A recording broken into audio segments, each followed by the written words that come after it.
Hello friends, तो आज के इस वीडियो में हम समझेंगे बिल्स ऑफ एक्सचेंज के basic concept and general entries.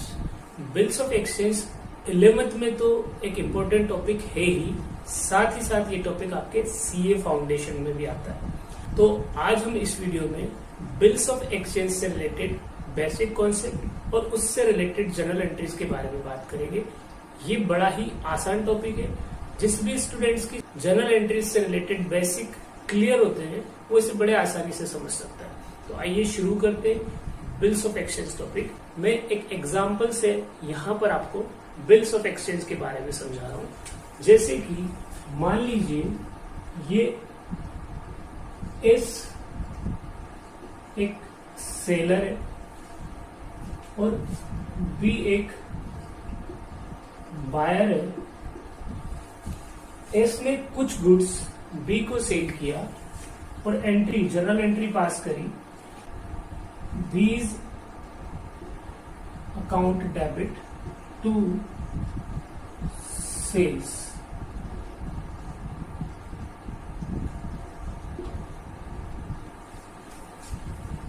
S ने कुछ गुड्स बी को क्रेडिट पर सेल किया और अपनी बुक्स में जनरल एंट्री पास कर ली, B's account debit to sales, goods sold to B on credit. अभी इसी तरह से करस्पॉन्डिंग एंट्री यहां पर बी ने भी अपनी बुक्स में पास करी होगी। ठीक है, तो बी ने क्या एंट्री पास करी होगी? बी ने अपने यहां जनरल एंट्री पास करी होगी, purchase account debit to S account, goods purchased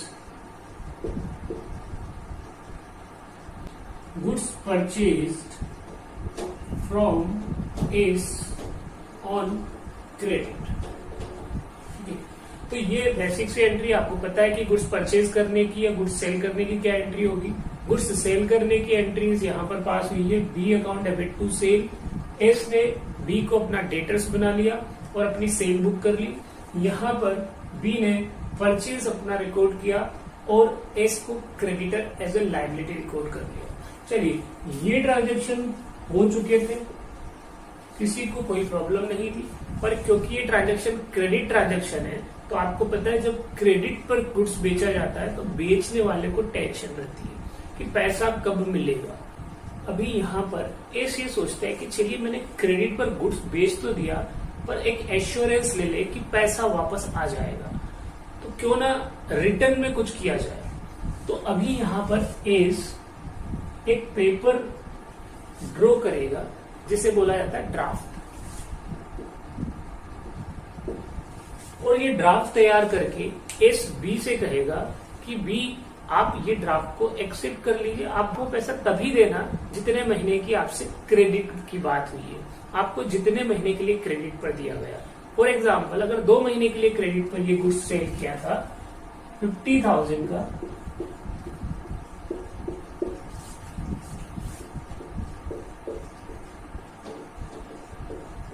तो 50,000 2 महीने के बाद ही पे करने, पर आप इस पेपर को एक्सेप्ट करके मुझे वापस लौटा दीजिए। जब ये ड्राफ्ट बी तक पहुंचेगा और बी इसे एक्सेप्ट कर लेगा, तो यहां ये बी का जैसे ही एक्सेप्टेंस होगा, ये ड्राफ्ट बिल्स पेबल बन जाएगा, बिल्स पेबल, और ये बी के लिए एक तरह की क्या होगी, लायबिलिटी हो जाएगी कि हाँ मैं ये पेमेंट पे करूंगा। हालांकि वो पहले भी पे कर रहा था, अभी भी पे करना है, पर अब लीगली बाउंड हो जाएगा क्योंकि उसने एक पेपर पर साइन कर दी है जो कि स्टैंप लगा हुआ होता है। ठीक है, ये सब डेफिनेशन जब आएगी बिल्स ऑफ एक्सचेंज की तब हम बात करेंगे। तो अभी bills payable as a liability भी एक्सेप्ट करता है, वापस लौटाता है इसके पास, तो वो पेपर बिल्स रिसीवेबल होगा एस के लिए, जो कि एक तरह की क्या होगी, असेट्स होगी। अब एस इस बात को लेकर टेंशन में नहीं रहेगा कि पैसा आएगा या नहीं, क्योंकि एक बिल एक्सेप्ट कर लिया गया है बी के द्वारा। अगर पैसा नहीं आएगा तो एस उसको कोर्ट केस के थ्रू पैसा डिमांड कर सकता है। चलिए, अब यहां पर जब इसने बिल एक्सेप्ट किया तो क्या एंट्री पास करी होगी? बी ने एंट्री पास करी होगी S account debit to bills payable, bills accepted, bill accept करने की एंट्री। 50,000 का बिल था, 50,000 की क्रेडिट परचेज थी, तो अभी यहाँ पर वो एक्सेप्ट कर ली गई है। अब देखिए यहाँ पर एस डेबिट क्यों किया? जो एस पहले लायबिलिटी के तौर पर बुक हुआ था, अभी वो रिवर्स किया। लायबिलिटी जब कैंसिल होती तो हम डेबिट कर देते और नई लायबिलिटी बुक कर ली, जिसको क्या नाम दिया? Bills payable. तो एक लायबिलिटी क्रेडिटर के अगेंस्ट में, दूसरी लायबिलिटी हमने क्या करी? बुक करी। क्रेडिटर कैंसिल हुआ एस नाम से और नई लायबिलिटी बिल्स पेबल यहाँ पर क्रिएट कर ली।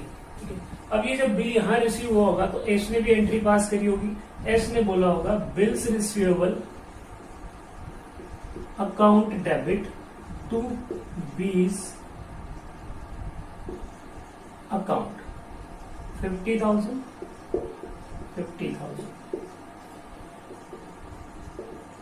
Bills receivable receive.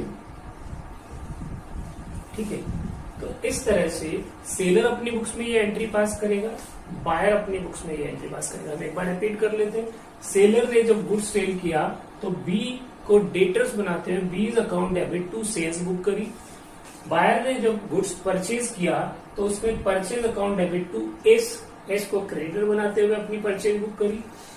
जब बिल लिखा गया तो बिल एक्सेप्ट करते ही यहाँ पर बायर एंट्री पास करता है S account debit to bills payable. जो ये क्रेडिटर था, लायबिलिटी थी, उसको रिवर्स किया, अभी कैंसिल हो गया क्रेडिटर और नई लायबिलिटी बुक कर ली बिल्स पेबल। यहाँ जैसे ही बिल्स रिसीव होगा, सेलर अपनी बुक्स में bills receivable account debit to B करेगा, बिल्स रिसीवेबल नाम की एसेट बढ़ जाएगी और जो पहले डेटर्स था बी, उसे हम कैंसिल कर देंगे, क्योंकि अब बी से नहीं पैसा लेना है, बिल से पैसा लेना है।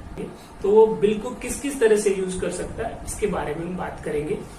बिल्स के यूज के पहले हम ये जान लें कि बिल्स ऑफ एक्सचेंज में यहाँ इन्हें किस नाम से जाना जाता है। सेलर किसको क्या बोला जाएगा, बायर को क्या बोला जाएगा और कौन कौन सी पार्टीज यहाँ पर इन्वॉल्व रहेंगी। तो जो सेलर है इसे बोला जाता है ड्रॉवर, जिसने बिल को ड्रॉ किया। ठीक है, जो बायर है उसे बोला जाता है एक्सेप्टर और ड्रॉई। अब अगर यहां पर पेमेंट इसे ही मिलना है सेलर को, तो यही पेई है।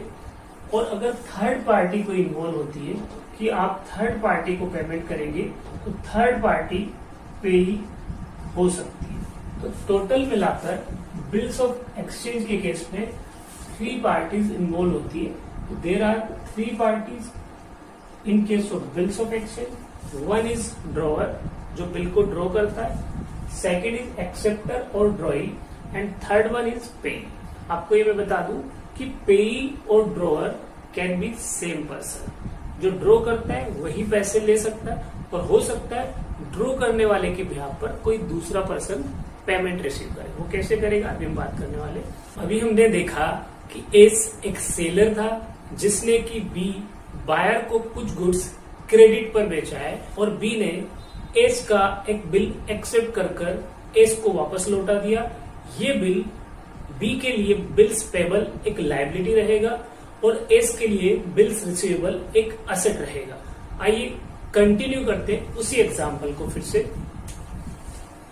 एस बी, एस ने गुड्स बेचा, बी ने खरीदा, एंट्री पास कर चुके हैं, हमने पिछले एग्जांपल में समझा। अब ये जो बिल है एस ने बी पर रेज किया, बी ने एक्सेप्ट किया और यहां पर लौटा दिया। अभी बिल यहां आ चुका है, 50,000 का बिल है 2 मंथ्स के लिए। अब एस बी से इस बिल्स रिसीवेबल के बिहाफ पर 2 महीने के बाद पैसे रिसीव कर पाएगा।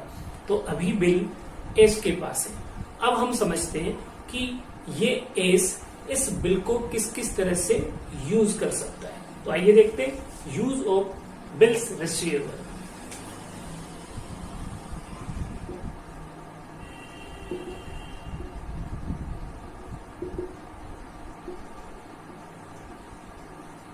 इसके पॉइंट ऑफ व्यू से बिल को टोटल 4 तरह से यूज किया जा सकता है। First one is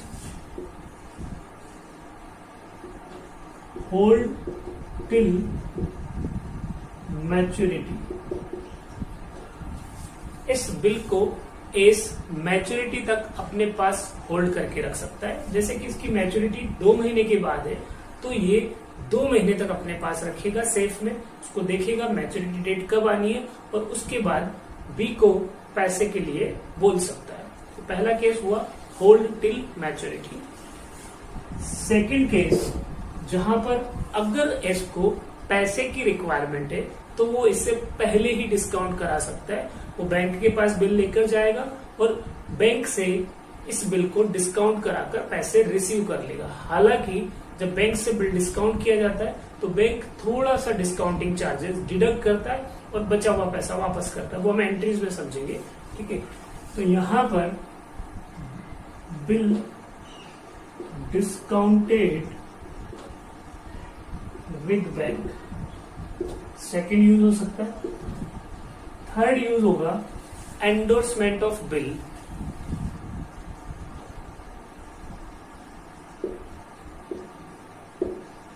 endorsement of bill के केस में ये इस बिल को अपनी किसी लायबिलिटी के केस में किसी थर्ड पर्सन को दे सकता है। फॉर एग्जाम्पल एस का एक क्रेडिटर है जो कि है टी। इसका मतलब टी को एस से कुछ पैसा लेना है। टी एस के पास आता है, बोलता है कि आप मेरा पेमेंट कर दीजिए। एस कहता है अभी फाइनेंशियल प्रॉब्लम है, मेरे पास पैसे तो नहीं है पर एक बिल रखा हुआ है, आप चाहे तो ये बिल मैं आपको एंडोर्स कर सकता हूँ, मतलब मैं ये बिल आपके नाम पर ट्रांसफर कर सकता हूँ। इसने जो ये यहाँ पर बीआर था टी को हैंड ओवर कर दिया। अब टी मैच्योरिटी डेट पर बी से पैसे लेगा या टी को अगर पैसे की जरूरत है तो टी उस बिल को बैंक से डिस्काउंट करवा सकता है, ठीक है। तो इसे बोला जाता है एंडोर्समेंट ऑफ बिल। और हमारा फोर्थ एंड लास्ट केस है बिल सेंट फॉर कलेक्शन। इस केस में सेलर बिल को बैंक के पास भेज देता है ताकि बैंक से सेलर के बिहाफ पर कलेक्ट कर सके, ठीक है। तो ये चारों केसेस यहाँ पर थे। अब हमें इनसे रिलेटेड जर्नल एंट्रीज के बारे में बात करना है। तो आइए हम देखते हैं इन सभी केसेस में कौन कौन सी जर्नल एंट्रीज पास होती है सेलर की बुक्स में। तो बिल ऑफ एक्सचेंज की जर्नल एंट्रीज से पहले एक बार हम बिल ऑफ एक्सचेंज की डेफिनेशन पर नजर डालते हैं। तो डेफिनेशन इस तरह से है, A bill of exchange has been defined as an instrument in writing containing an unconditional order signed by the maker directing certain person to pay a certain sum of money only to or to the order of a certain person or to the bearer of the instruments।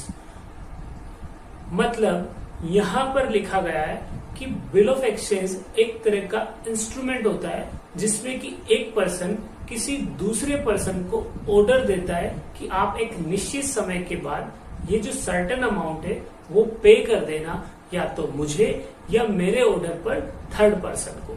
तो यहाँ पर ध्यान रखने की जरूरत है कि जो पहला पर्सन है जो ऑर्डर दे रहा है उसे हम ड्रोवर कहते हैं, जो बिल को ड्रॉ करेगा, और दूसरा पर्सन जिसको ऑर्डर दिया गया है उसे ड्रॉई कहा जाता है जो कि बिल को एक्सेप्ट करेगा। और जो थर्ड पर्सन है जिसको कि पैसा मिलने वाला है उसे पेई कहा जाता है। तो पेई हो सकता है कि पेमेंट ड्रोवर को ही मिले, तो यहाँ पेई और ड्रोवर सेम पर्सन भी हो सकते हैं, ठीक है। अब बिल ऑफ एक्सचेंज की कैरेक्टरिस्टिक्स पर नजर डालते हैं जो इस डेफिनेशन में स्पष्ट रूप से दिखाई देती है।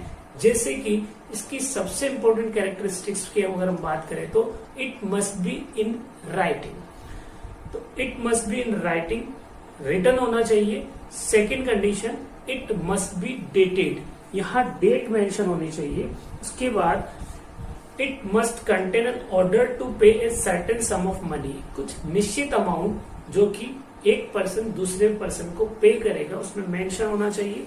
उसके बाद आपका नेक्स्ट पॉइंट आता है the promise to pay must be unconditional, बिना किसी कंडीशन के ये प्रॉमिस होना चाहिए। नेक्स्ट पॉइंट है fifth, the money must be payable to a definite person और his order to the bearer. तो जो पैसा देना है एक निश्चित व्यक्ति को देना है या उसके आदेश पर देना है। फिर उसके बाद सिक्स्थ पॉइंट में the draft must be accepted for payment by the party to whom the order is made.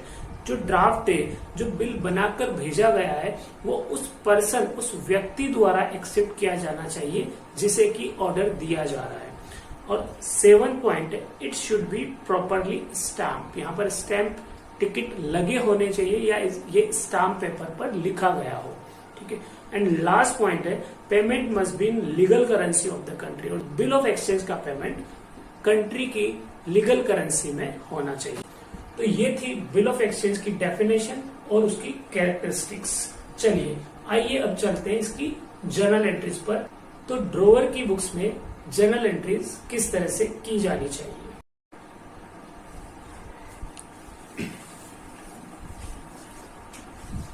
तो आइए समझते हैं ड्रॉवर की बुक्स में इन सभी केसेस में क्या जर्नल एंट्रीज पास होने वाली है। देखिए journal entries in the books of drawer, जो कि हमारे एग्जाम्पल में ए से और उसने गुड्स बेचा है बी को। पहला केस ये हो सकता है कि वो बिल को अपने पास होल्ड करके रखे। इस केस में क्या एंट्रीज होंगी हम इसे डिस्कस करने वाले हैं।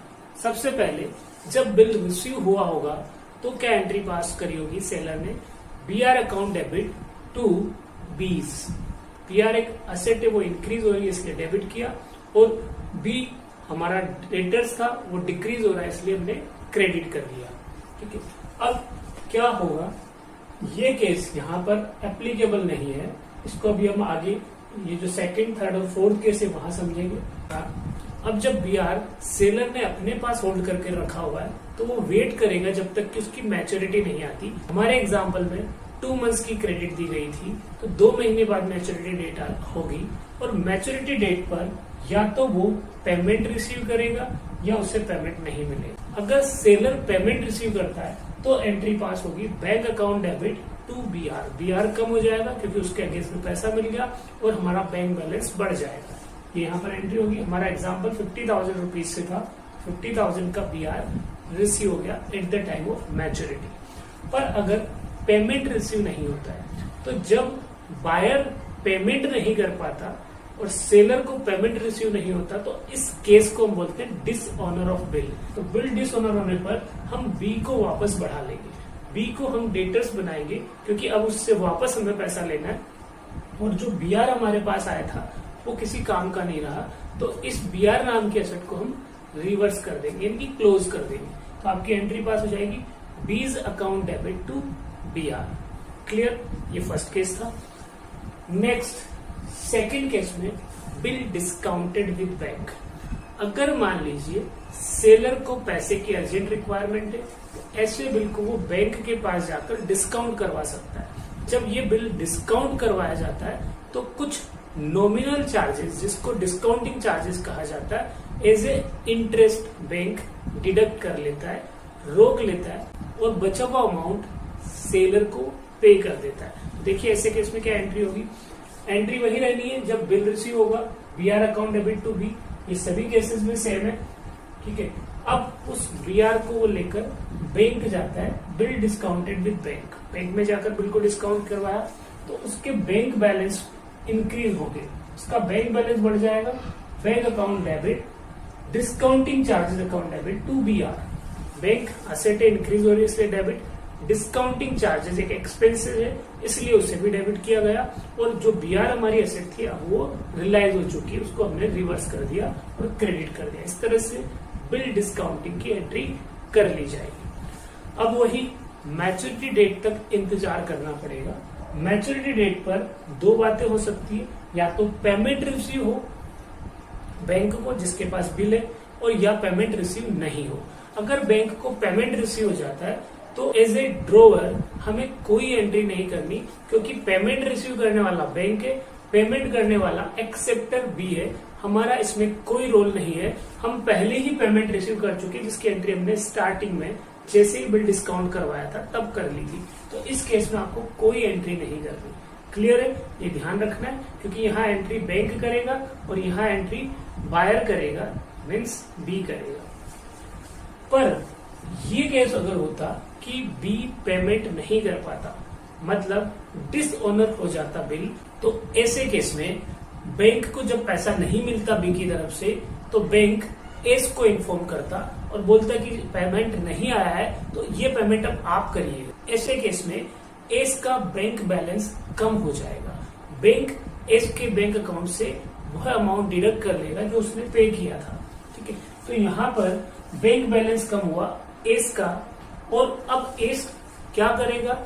एस बोलेगा बी को आप पेमेंट नहीं कर पाए तो आप वापस मुझे पेमेंट करिएगा, बताइए कब पेमेंट करना है। ऐसे केस में बी अपनी कंडीशन बताएगा कि मैं अभी पेमेंट नहीं कर पा रहा हूं, आप नया बिल लिख दीजिए इंटरेस्ट के साथ में, जिसे कि हम बोलते हैं रिन्यूअल ऑफ बिल। तो बिल रिन्यू हो जाएगा, वो बात की कंडीशन है, वो आगे समझा जाएगा। ठीक है, तो अभी यहाँ पर बी अकाउंट डेबिट, बी को वापस डेटर्स बनाया, अभी उससे वापस पैसा लेना है, और बैंक ने हमारा पेमेंट कम कर दिया क्योंकि पेमेंट बैंक को रिसीव नहीं हो पाया। ये डिसऑनर के केस में ये एंट्री होगी अगर हम बिल डिस्काउंट करा लेते हैं बैंक से। ठीक है, चलिए आइए अब चलते हैं तीसरे केस पर, एंडोर्समेंट ऑफ बिल। जब बिल का एंडोर्समेंट किया जाता है थर्ड पार्टी को, तो क्या एंट्री होगी वो समझते हैं। पहली एंट्री, जब बिल रिसीव होगा तब तो वही एंट्री होनी है, B R account debit to B. पर जब आप ये बिल अपनी किसी लायबिलिटी के अगेंस्ट में एडजस्ट कर देते हो, तो ऐसे केस में लायबिलिटी को कम करा जाएगा। हमने माना है कि हमने हमारे क्रेडिटर को वो बिल दे दिया, तो creditor account debit to B R. ऐसे केस में क्रेडिटर कम हो गए, डेबिट कर दिया, और वो बी आर जो असेट थी वो असेट नहीं रही, उसे रिवर्स कर दिया, क्लोज कर दिया। क्रेडिटर बिल लेकर बैठा है, क्रेडिटर मैच्योरिटी डेट पर पेमेंट रिसीव कर सकता है या उससे पेमेंट नहीं मिलेगा। अगर उसे पेमेंट मिल जाता है मैच्योरिटी डेट पर, तो हमें कोई एंट्री नहीं करनी, क्योंकि पेमेंट रिसीव करने वाला हमारा क्रेडिटर है, पेमेंट पे करने वाला हमारा डेटर से जो कि बी है। हमारा इसमें कोई रोल नहीं रहा, हम पहले ही अपनी लायबिलिटी को कैंसिल कर चुके अपनी असेट के अगेंस्ट में। तो हमारे क्रेडिटर को पेमेंट रिसीव होने पर हमें कोई एंट्री नहीं करनी। पर अगर पेमेंट नहीं रिसीव होगा, मतलब बी आर डिसऑनर हो जाता है, तो बी आर डिसऑनर के केस में आपको एंट्री पास करनी है, B account debit to creditor, B account debit to creditor. तो ये सारी एंट्रीज थी एंडोर्समेंट ऑफ बिल के केस में। अब हम आते हैं हमारे लास्ट केस, जिसको हम कहते हैं बिल सेंट फॉर कलेक्शन। ऐसे केस में सेलर जिसके पास की बी आर था, वो अपना बी आर बैंक को हैंडओवर करता है for collection. Bank maturity date पर उसे कलेक्ट करने की जिम्मेदारी लेता है।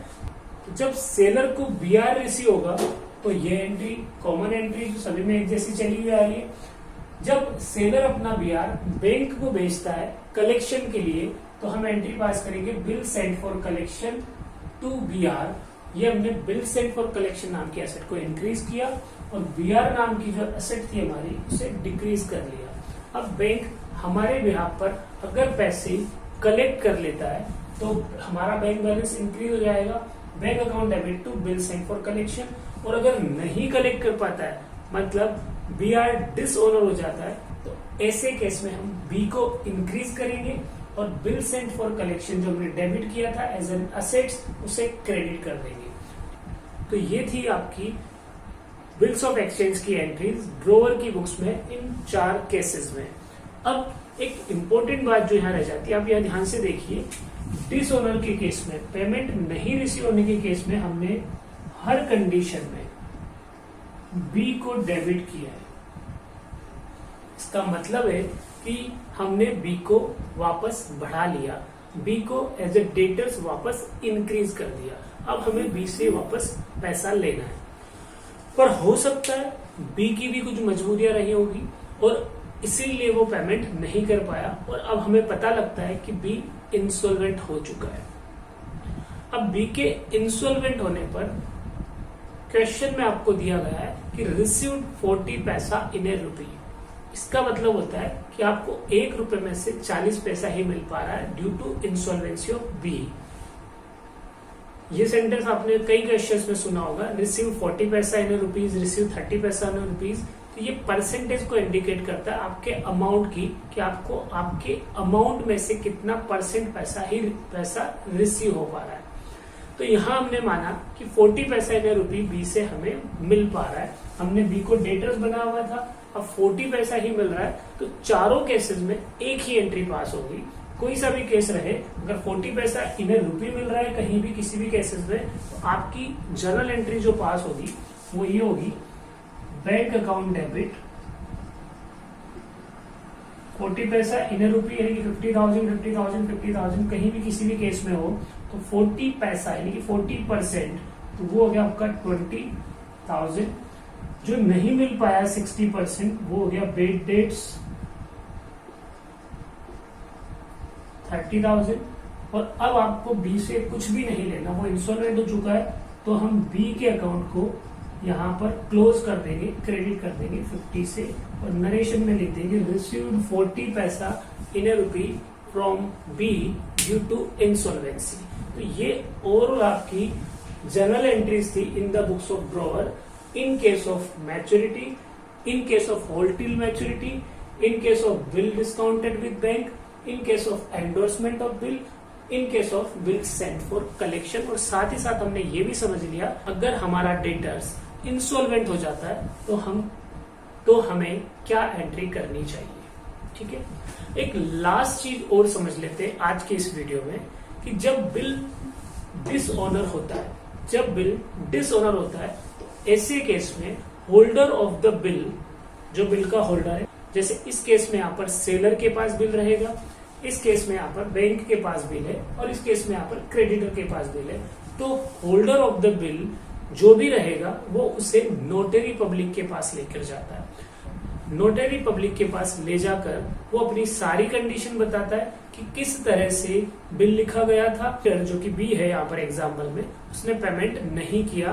तो अब नोटरी पब्लिक इसे अपने रजिस्टर में एंटर करके उस बिल की नोटरी करेगा, उसके अगेंस्ट में लीगल केस की प्रोसीडिंग करेगा। इससे पहले वो एक नोटिस बी को दे सकता है। तो इस तरह से जो नोटरी पब्लिक है, नोटरी करता है तो उसके अगेंस्ट में कुछ चार्जेस लेता है, जिसे नोटिंग चार्जेस कहा जाता है। और इस पूरी प्रोसेस को जो नोटरी पब्लिक ने किए उसे नोटिंग एंड प्रोटेस्टिंग कहा जाता है। तो एक बहुत इंपॉर्टेंट कॉन्सेप्ट होता है नोटिंग एंड प्रोटेस्टिंग का। अभी मैंने उसकी एंट्रीज आपको यहाँ नहीं समझाई है। हमने नोटिंग एंड प्रोटेस्टिंग पर लगने वाला नोटिंग चार्जेस यहाँ किसी भी एंट्री में इंक्लूड नहीं किया है, ध्यान दें। इसे हम आगे की क्वेश्चंस में इंक्लूड करेंगे हमारे नेक्स्ट वीडियो। तो उम्मीद करता हूँ यहाँ तक का वीडियो आपको पसंद आएगा। अगर आपको ये वीडियो पसंद आए तो आप इसे अपने फ्रेंड्स के बीच शेयर करना ना भूलें। Thank you, bye.